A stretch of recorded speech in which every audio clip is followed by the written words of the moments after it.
The United States just struck targets inside Iran again.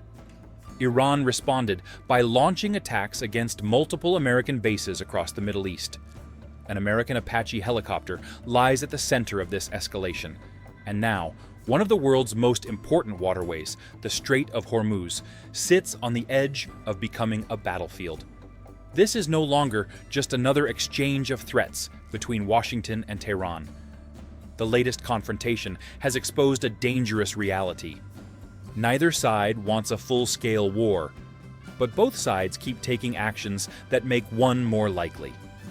And what happens next could affect global oil prices, international shipping, and military deployments from the Persian Gulf to the Mediterranean. To understand why this matters, we need to start with what actually happened.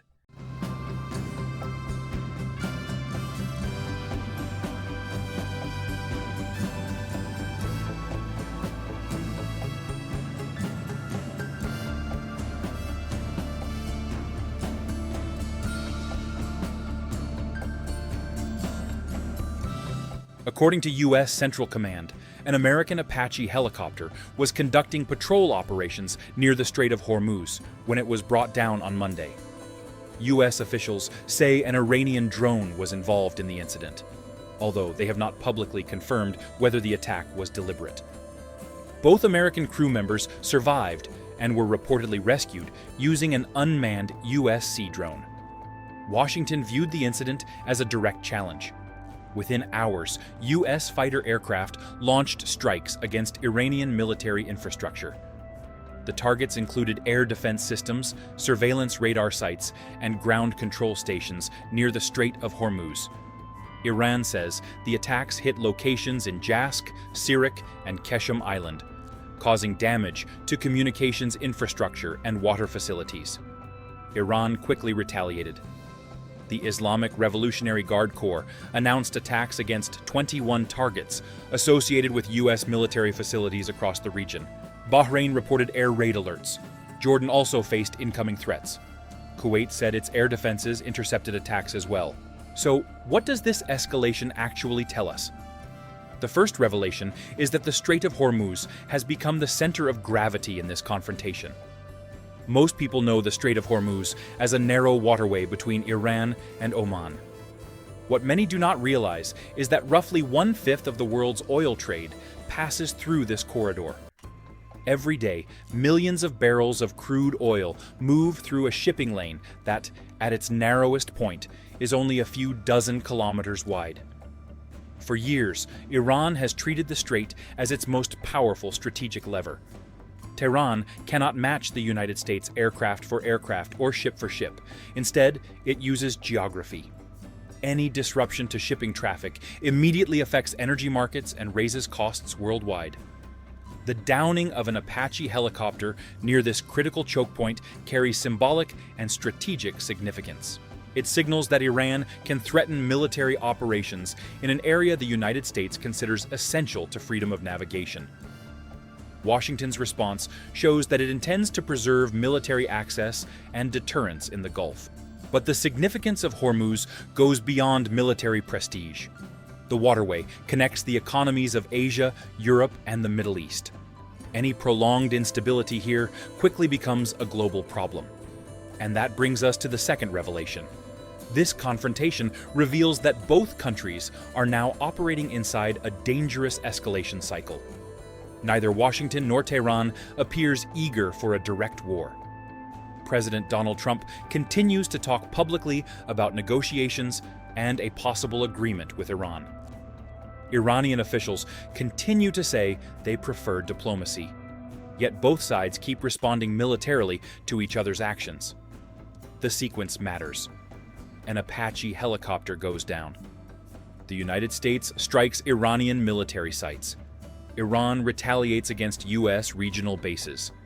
The United States then faces pressure to respond again.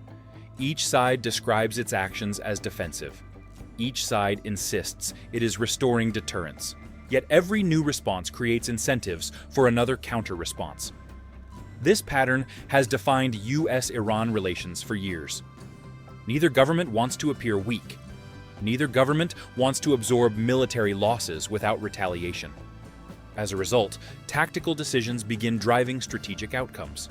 The danger is not necessarily intentional war, the danger is miscalculation.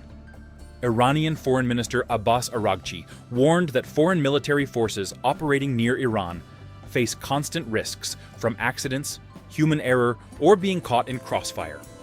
While the statement serves as a political message, it also highlights a real problem. When multiple militaries, drones, aircraft, ships, and missile systems operate in close proximity, mistakes become more likely.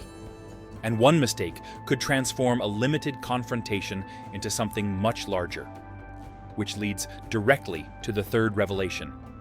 The biggest threat may not come from Washington or Tehran alone. It may come from the broader regional environment. The current escalation did not occur in isolation. Israeli strikes in southern Lebanon took place almost simultaneously. Iran had already warned that further Israeli military actions could trigger additional retaliation. Israel and Iran only recently emerged from their most direct exchange of attacks since a ceasefire arrangement earlier this year. That means multiple flashpoints now overlap. The Gulf remains tense. Southern Lebanon remains unstable. Israel and Iran remain locked in a broader confrontation. US forces remain deployed across the region. When several crises connect together, the risk multiplies. A local incident can suddenly acquire regional consequences. This explains why President Trump continues emphasizing negotiations despite authorizing military action. He has publicly argued that a broader agreement remains within reach and suggested that developments could move quickly over the coming days. Whether that optimism proves justified remains unclear, but it reflects a reality both sides understand. Military escalation creates leverage, but diplomacy ultimately determines whether the crisis expands or contracts. So what does all of this mean? For the Middle East, it means another period of uncertainty. Regional governments must now prepare for the possibility of further retaliation, additional strikes, and renewed pressure on shipping routes. For global energy markets, it means heightened risk.